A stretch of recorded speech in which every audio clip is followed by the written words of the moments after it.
এদিকে কেউ কিছু বলে না, একটা ভিআইপি লোক যাওয়া খাওয়া দাওয়া করে ঘুমায়, দোলো লাগে না, কিছু লাগে না।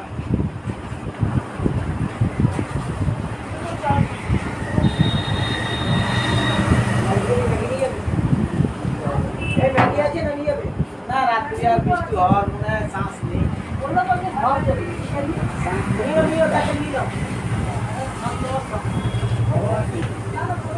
সকালে একদম ওইটা দাঁড়িয়ে থাকবে, 9টার সময় যাবে, এই গাড়ি আসতে লাগবে, চলে যাবে এই অবধি নিয়ে আসবে। তো ওখান থেকে ব্যাক করে নিতে হবে, ওখানে আসে ফাঁকা জায়গায় ব্যাক করে।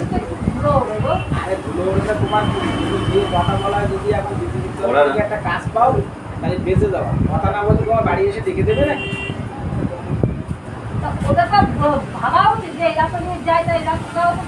আজকে তোমার ফোনে দেখো না, মহিলা সুরেন্দ্র অধিকারী জুতো দেখাচ্ছে, বলছে সুরেন্দ্র অধিকারী জুতো দিয়ে দিল, মানে কুরবানি দিয়ে গরু কাটতে দিয়ে দিত, তার ছাগল কেটেছে।